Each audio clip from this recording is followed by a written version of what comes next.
Herra Skoppur var fjarska lítill og líktist helst gúmíbolta. Hann gat bara ekki haldist kyrr á jörðu niðri. Hann skoppaði allt.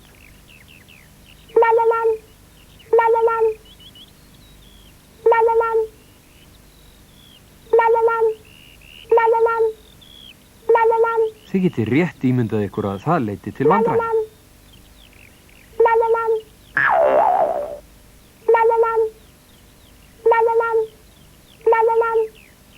Til dæmis var það í vikunni sem leið þegar herra Skoppi var á gönguferð að hann kom að bóndabæ. Hann klifraði yfir hliðgrindina og þið getið rétt ímyndað ykkur hvað gerðist næst, er það ekki? Hann stökk ofan að grindinni og skoppaði beint ofan í andartök. Hva, hva, sögðu endurnar. Svo var það til dæmis annan morgun þegar herra Skoppi var í rúminu. Hann vaknaði og stökk fram úr.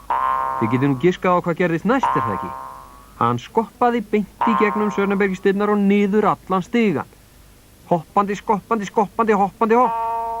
Þetta gerist alloft og skýrir líkast til hvers vegna herra Skoppur skilur Sörnabergistirnar eftir opnar á hverju kvöldi.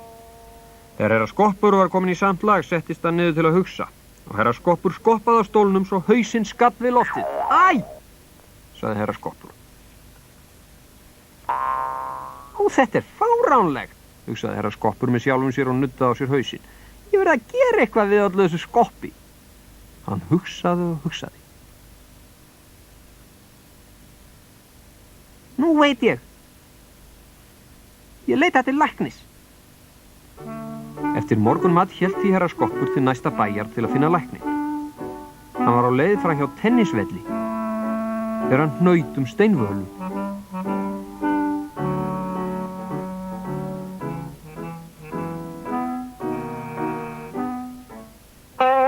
Og hann hendist og skoppaði inn á miðjan völl þar sem tveir krakkar voru að leika tennis.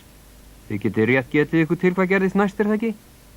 Krakkarnir áttuðu sig ekkert á að herra Skoppur var ekki tennisbolti og fóru nú að slá hann með tennisböðunum fram og aftur yfir netið. Ó! Ú! Á! Æ! Vestlings herra Skoppur. Loks sló annar krakkin herra Skopp svo fast að hann skoppaði alveg út fyrir tennisvöllin. Herra Skoppur skoppaði eftir veginum í áttina til bæjarins. Ó mig auman, sagði hann og vorkenndi sjálfum sér fjarska mikið. Ég er orðinn blár og marinn að þessu skoppi. Strætisvagn kom akandi eftir veginum og herra Skoppur var viss að í honum fyndi hann örugt skjól.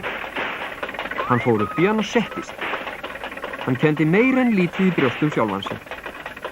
Strætisvagnin ók inn í bæinn.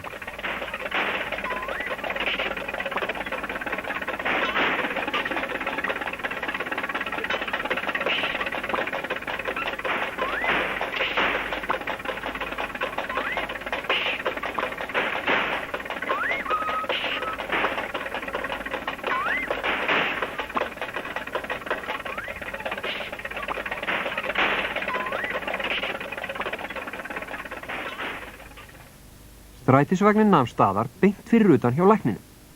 Herra Skoppur steig út úr vagninum, niður á gangstétt og skoppaði inn gluggann hjá lækninum. Læknirinn sem hét Batni Brátt satt við borð og naut miðmorgunskaffisins. Herra Skoppur sveif í gegnum opinn gluggann, heyrðist í kaffinu. Æ, skrækti herra Skoppur. Kaffi var nokkuð heitt. Hamingjan sanna, hrópaði Batni Brátt læknir. Þegar læknirinn hafði veitt herra Skopp upp úr kaffinu og sett hann á þerripappír svo að hann þornaði, hlustaði hann á hvað herra Skoppur hafði að segja honum.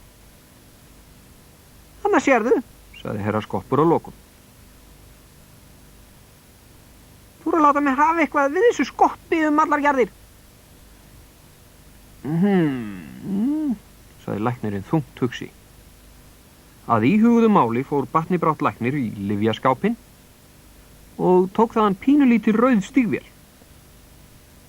Þetta ætti að duga, sagði hann herra Skoppi. Þung stígvél, þau ætti að koma í veg fyrir skoppið. Æ, þakka þér kærlega, Batni Brátt læknir, sagði herra Skoppur og gekk heim í rauðu stígvélunum sínum. Hann skoppaði ekki, hann gekk.